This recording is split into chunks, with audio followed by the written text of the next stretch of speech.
Alright, a lot of people have been struggling with Scanner, so today I'm going to show you how I would start programming without a solid understanding of Scanner and how I would put Scanner into my code after I already had it working. So I'm going to go to the My REPLs button up at the top right here. I'm going to create a new REPL and I'm going to click on Java as my language.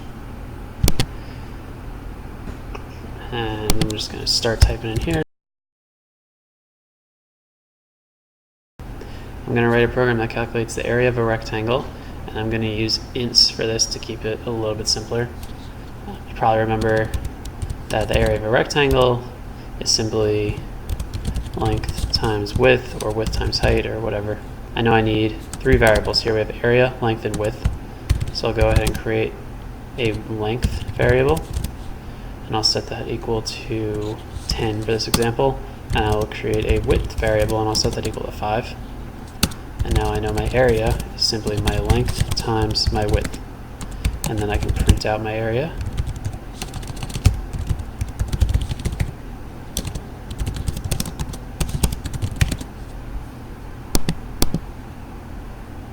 And we get area equals 50 as we expect. The reason that we don't want to type 10 right here, even though we'll still get 50, is that if I come up here and I change this length to 7, let's say, I'm going to get 50 every time. I don't want to have to go throughout my code and update every one of my 10s to a 7 to make it accurate. Otherwise, there's no point in even having this if I was just going to type 7 down there. So let's change this back to the right thing, length times width. Run it again, make sure we're still getting what we expect. Area equals 50, good. Now if I change length to 7 here, and leave the lower level, we get 35. So this is all well and good as an example of how you can name variables or assign names to numbers. What we really want though is something that can be dynamic. So it's just like a calculator app. We read numbers, the user types them in, not into the code, but over here. So when you distribute your programs, your user's not going to ever look at your code.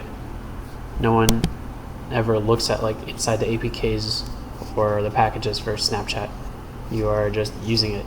You are not, none of you ever looked at the code for it, and you shouldn't have to. And your users shouldn't have to look at your code either to understand how to use it. So a scanner is simply a thing that lets us read from system.in. So system.out, over here we have system.out.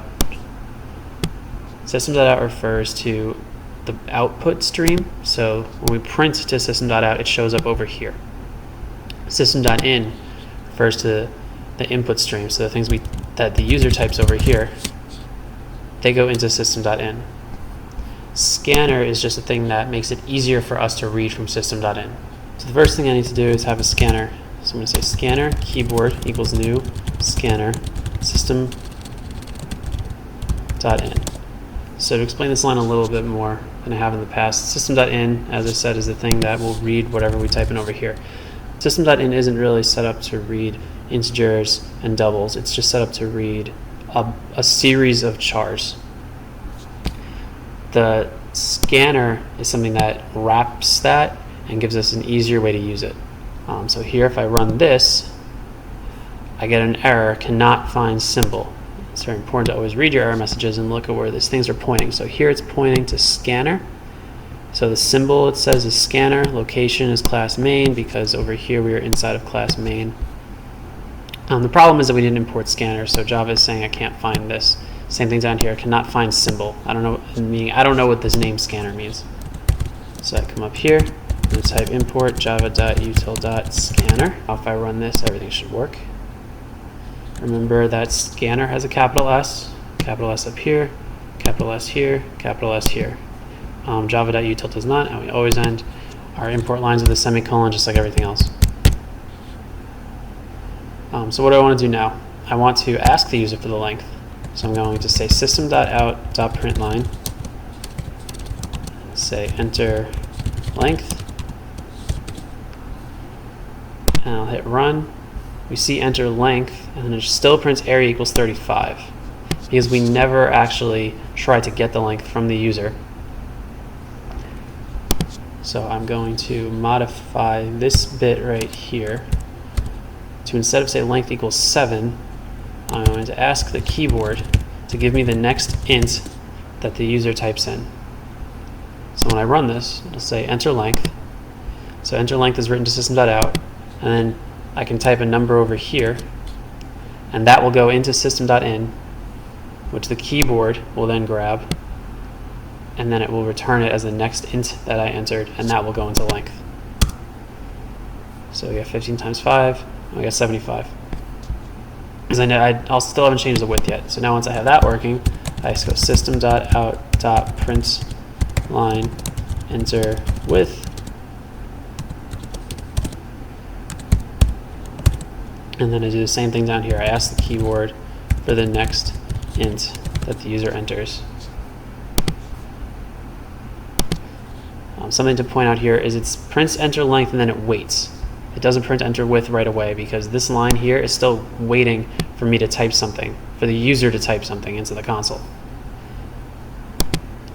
So I enter my length as 10, and now it comes down to line 8. The keyboard.nextInt returns 10. Int length is set to 10. Then we go to line 9 where I say system.out.print line enter width. Then we go to line 10, and now it's blocked here, or it's waiting here for me to type in the next number. So I type in a 6, and we get area equals 60. So I would encourage you, if you're having trouble understanding scanner, to walk through examples like this. Try writing code without scanner where you set your variables equal to numbers, then add scanner later once you can make sense of how the rest of the code is behaving.